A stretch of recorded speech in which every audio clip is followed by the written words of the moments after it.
पाठ संख्या 9, वीडियो संख्या 6। अभी तक हमने पढ़ा है कि कैसे इंग्लैंड में जो है विशेष रूप से औद्योगिक क्रांति का आगाज हुआ। आज हम बात करने वाले हैं कि अन्य देशों में भी औद्योगिक क्रांति का जो प्रसार हुआ वो कैसे फैली, क्या परिस्थितियां थी, किन किन देशों में अलग अलग। हम पढ़ चुके हैं कि इंग्लैंड के बाद जो है पश्चिमी यूरोप के जो देश थे, बेल्जियम, फ्रांस इत्यादि में हुआ। उसके बाद 19वीं शताब्दी के उत्तरार्ध में अमेरिका, जापान और फिर भारत या जो आपका चीन है उसमें हुआ। तो इसमें पहला जो देश है वो है बेल्जियम। बेल्जियम की अगर हम बात करें तो ये इंग्लैंड का सबसे निकटतम देश है, पड़ोसी देश है। 1830 में स्वतंत्रता से पूर्व ही यहाँ जो है औद्योगिक क्रांति का आगाज हो चुका था। इसने इंग्लैंड से मशीनों का आयात करके कारखाने स्थापित किए। वहाँ उनकी कताई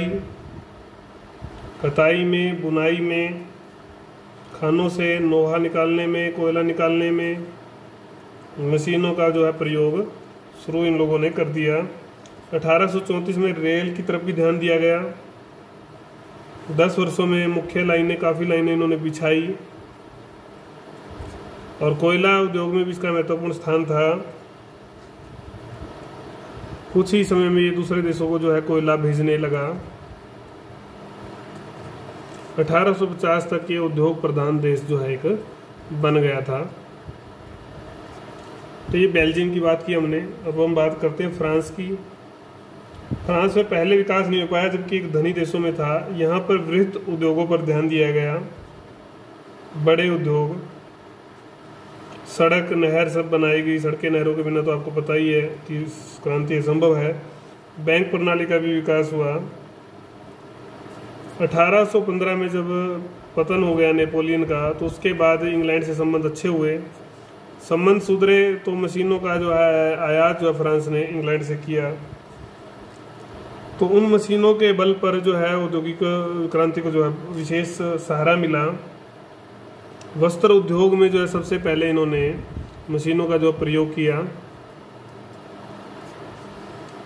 यहाँ पर भी एल्सेस के क्षेत्र में कपड़े के बड़े कारखाने लगे। एल्सेस क्षेत्र में कपड़े के कारखाने लगे, जिसमें विशेष रूप से अगर हम बात करते हैं तो पावरलूम तथा वाष्प इंजन का जो है प्रयोग किया गया। 1830 और 41 के बीच में अगर हम बात करें तो कई मशीनों की खोज जो है इन्होंने स्वयं भी की। फ्रांस के जो वासी थे उन्होंने। लोहा उद्योग में भी इंग्लैंड का जो अनुसरण करते हुए उत्पादन में वृद्धि की लोहे में। विशेष रूप से अगर हम बात करते हैं तो रसायन के क्षेत्र में कई खोज इन्होंने की। रेलों का विस्तार किया। संगठन और संचालन में भी उद्योगों के परिवर्तन आया। बैंकिंग प्रणाली का भी काफ़ी विकास हुआ। 1870 तक प्रमुख देशों में इसकी गणना होने लगी थी, औद्योगिक क्रांति जिनमें आई औद्योगिक देशों में। फिर जर्मनी में आपको पता है कि एकता की कुछ कमी थी और यातायात की भी जो है कमी थी। यातायात के साधनों की कमी के चलते कुछ देरी से जो है क्रांति यहाँ पर शुरू हुई थी। 1820 के बाद यहाँ सड़कों का निर्माण शुरू हुआ। 1840 तक प्रशिया का जो इलाका था उसमें रेल चलनी शुरू हो गई थी। रेलों का निर्माण जो है शुरू हो गया था। लोहा, कोयले के बिना तो क्रांति असंभव थी, तो यहाँ भी वृद्धि हुई। सूती उद्योग में भी जो है मशीनों का जो प्रयोग है इन्होंने करना शुरू कर दिया। 1870 में जब जर्मनी का एकीकरण जो है बिस्मार्क के नेतृत्व में हुआ, तो विशेष जो ध्यान है आर्थिक विकास की ओर इनका गया। फ्रांस से इनको कुछ क्षेत्र प्राप्त हुए थे, एल्सेस और लॉरेन के। यहाँ पर कोयला और जो लोहे की जो बहुत खानें थी, उन खानों से इनको बहुत लाभ जो है प्राप्त हुआ। एकीकरण के बाद कुल मिलाकर औद्योगिकरण की जो प्रक्रिया थी वो तेजी से जो है यहाँ पर बड़ी, विकास हुआ उसका, और प्रमुख देश ये भी एक औद्योगिक बन गया। चौथा बिंदु है इटली का। यहाँ भी इटली में भी एकता का अभाव था। औद्योगिकरण जो है 19वीं शताब्दी के उत्तरार्ध में ही जो है शुरू हो पाया। पीडमांट और सार्डिनिया का जो इलाका था वहाँ पर काउर कावूर या केवूर भी बोल देते हैं, कावूर के नेतृत्व में, जैसे स्मारक ने काम किया था, इस तरह कावूर के कार्यों के परिणाम स्वरूप सड़क, रेल, कृषि, बैंकिंग सब क्षेत्रों में जो है विकास हुआ। और 1870 के बाद तेजी से जो है धातु और रसायन उद्योग में भी आगे निकल गए। तो इस प्रकार से इस देश में भी औद्योगिक क्रांति का विशेष जो है स्थान रहा। उसके बाद करते हैं हम बात रूस की। रूस में जो मतलब बाद में विकास शुरू हुआ विशेष रूप से, उसके कई कारण थे, हम बाद में पढ़ेंगे इस बारे में। कपड़ा उद्योग सबसे बाद में शुरू हुआ, जबकि ये देश संसाधनों में, क्षेत्र में काफ़ी समृद्ध था,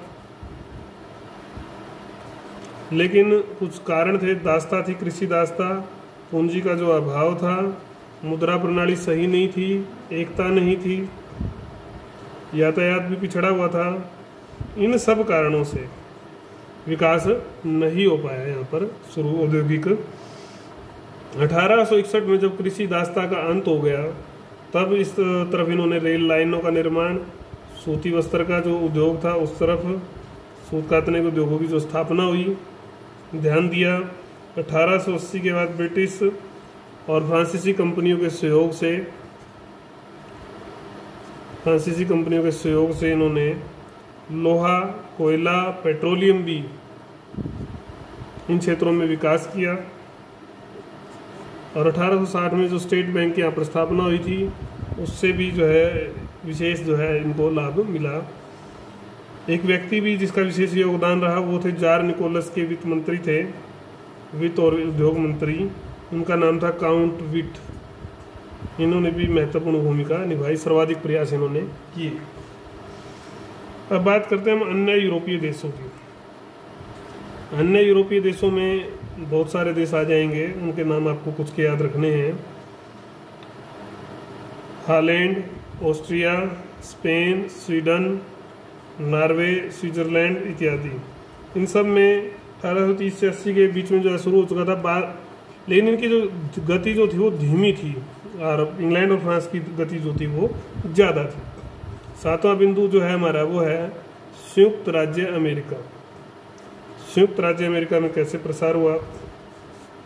संसाधनों की दृष्टि से तो ये बहुत संपन्न देश था, खूब शोषण जो है कई देशों ने इसका किया।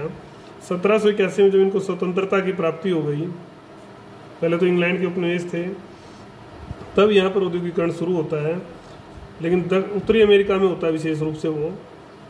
दक्षिण अमेरिका जो क्षेत्र है वो अब भी कृषि प्रधान क्षेत्र ही बना रहता है।